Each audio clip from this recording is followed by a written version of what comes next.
Assalamualaikum warahmatullahi wabarakatuh. Kembali di channel Dr. Safari Online ya. Kali ini kita akan membahas tentang masalah kegemukan dan disfungsi ereksi ya. Nanti kita akan lihat peran leptin dan enzim aromatase dalam hal ini ya. Nah, yang pertama nanti isi pembahasannya adalah ya biasa pendahuluan ya. Kemudian definisi dari kegemukan ya. Apa toh kegemukan itu? Kemudian apa toh disfungsi ereksi itu ya. Kemudian kita lihat kegemukan dan leptin ini hubungannya apa. Kemudian kegemukan dan aromatase yaitu hubungannya apa. Dan nanti leptin dan disfungsi ereksi ya, nanti kita lihat ya, apa hubungannya ya, dan bagaimana ya bisa menimbulkan disfungsi ereksi ya. Nah, pendahuluan dulu ya. Jadi hasil penelitian ya, survei epidemiologi ya, bahwa berat badan yang berlebih, apalagi yang obesitas ya, itu meningkatkan risiko terjadinya disfungsi ereksi sebanyak 30 sampai 90% ya. Nah, sebaliknya ya, pasien dengan disfungsi ereksi ya, itu cenderung memiliki berat badan yang lebih. Jadi kalau yang pertama tadi, berat badan yang berlebihan itu berisiko untuk terkena disfungsi ereksi. Nah, yang kedua ini, pasien yang disfungsi ereksi biasanya cenderung memiliki berat badan yang lebih ya. Sekarang kita masuk ke apa toh kegemukan itu ya. Jadi itu ada dua tabel ya. Tabel atas itu menurut WHO ya. Kalau WHO itu berat badan lebih itu atau overweight itu kalau IMT, indeks massa tubuh ya. Indeks massa tubuh itu dihitung dengan cara berat badan dalam kilogram dibagi dengan tinggi badan dalam meter ya, dikuadratkan tinggi badannya itu. Nah, ketemunya berapa? Kalau 23 sampai 24,9 ini menurut WHO ya, itu overweight atau kelebihan berat. Kemudian obesitas 1 itu kalau 25 sampai 29,9 ya. Kalau obesitas 2 itu lebih dari 30 ya, lebih besar sama dengan 30. Nah, kalau untuk klasifikasi nasional Indonesia ya, gemuk itu hanya ada dua, ringan sama berat ya. Kalau ringan itu adalah 25 sampai 27 ya, 25,1 sampai 27. Kalau yang berat 27, lebih dari 27. Nah, jadi kalau untuk ukuran Indonesia yang kita pakai yang di bawah ya. Jadi kapan disebut dengan kegemukan itu kalau lebih dari 25 indeks massa tubuhnya ya. Nah, sekarang kita lihat apa definisi dari disfungsi ereksi ya. Jadi disfungsi ereksi itu adalah ketidakmampuan untuk mencapai ereksi. Jadi di sini nggak bisa ereksi gitu ya. Atau ketidakmampuan untuk mempertahankan ereksi. Jadi dia bisa ereksi tetapi tidak bisa mempertahankan ereksi itu untuk apa? Jadi mempertahankan ereksi untuk mampu melakukan performa seksual yang memuaskan ya, dan mempengaruhi seseorang meskipun sekali ya, itu namanya disfungsi ereksi. Jadi yang pertama definisinya itu adalah tidak mampu untuk ereksi. Yang kedua itu adalah bisa ereksi tetapi tidak mampu mempertahankan ereksinya itu sehingga tidak bisa mendapatkan performa seksual yang memuaskan ya, walaupun dia hanya sesekali mendapatkan itu ya. Itu definisi dari disfungsi ereksi ya.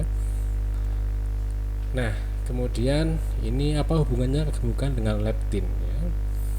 Nah, kalau orang itu gemuk ya, kadar leptinnya itu tinggi. Apa toh leptin itu? Jadi leptin itu adalah hormon yang intinya mudahnya menyebabkan kita itu merasa kenyang ya, berhenti untuk makan ya. Jadi kalau kita kondisi kekurangan makan ya, yang keluar tuh hormon grelin namanya ya. Jadi kita punya nafsu makan ya, kita ingin makan gitu ya. Nah, kalau kita sudah tercukupi, maka yang dominan bekerja adalah leptin ya. Sehingga leptin itu akan menekan nafsu makan kita sehingga kita tidak makan lagi ya. Nah, pada kondisi kegemukan terjadi peningkatan resistensi terhadap leptin. Artinya leptinnya tidak bisa bekerja untuk menekan fungsi yang tadi ya. Akibatnya apa? Akibatnya terjadi peningkatan kadar lipid dalam darah ya. Sekresi adipokin itu semacam zat tertentu ya dari sel lemak yang mengalami hipertrofi. Kenapa hipertrofi? Karena lemaknya banyak karena gemuk tadi ya. Dan yang ketiga adalah respon inflamasi akibat infiltrasi sel imun ke jaringan lemak ya, itu karena leptin ya. Kemudian apa hubungannya leptin dengan disfungsi ereksi ya? Jadi kalau orang gemuk ya, itu kan ada asam lemak bebas yang tinggi ya.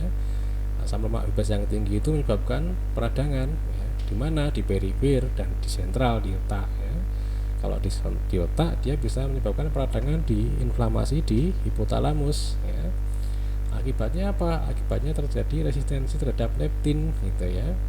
Nah, kalau ada resistensi leptin maka terjadi penurunan dari gonadotropin releasing hormone.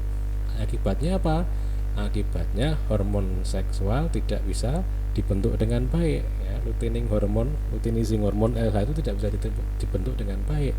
Akibatnya apa? Akibatnya tidak ada hormon yang merangsang pembentukan testosteron di testis kita gitu ya.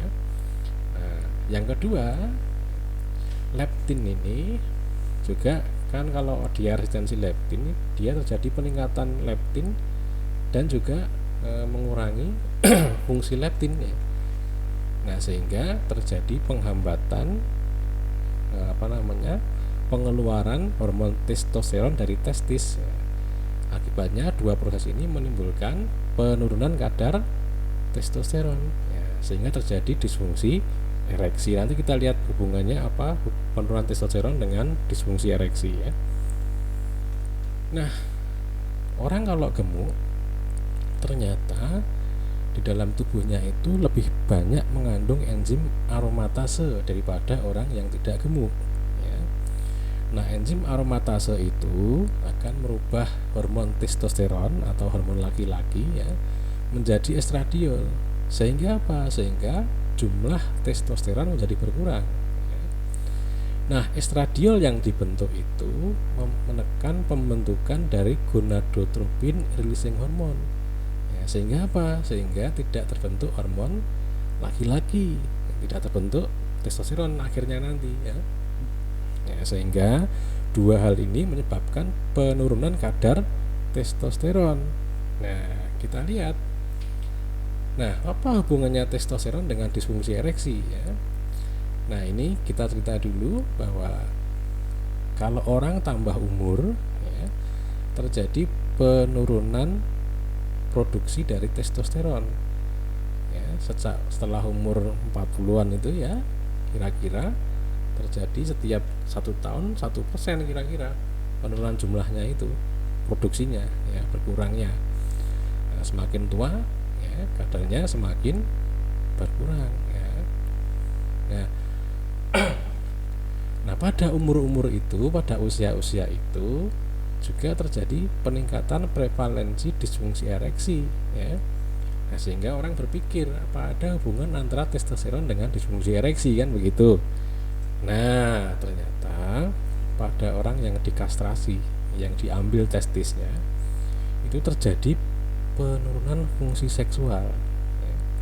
Tetapi penurunan fungsi seksual itu bisa kembali didapatkan ketika diberi androgen dari luar ya, diberi hormon testosteron dari luar gitu ya. Nah, sehingga ereksi atau tegaknya penis itu jelas bergantung pada androgen ya, atau hormon laki-laki testosteron tadi ya. Sebagaimana dibuktikan oleh pengamatan bahwa pria dengan hipogonadisme ya, yang ditandai dengan penurunan yang nyata dalam frekuensi ereksi, amplitude ereksi dan kekakuan ereksi, artinya tingkat kekakuannya itu ya. Jadi kalau hormonnya berkurang maka kemampuan ereksinya juga berkurang gitu ya. Nah, ini referensi yang saya ambil ya. Nanti ini baru tahap 1 ya. Nanti kita akan bahas juga bagaimana cara mengatasinya ya, mungkin di lain video. Saya kira demikian, terima kasih. Assalamualaikum warahmatullahi wabarakatuh.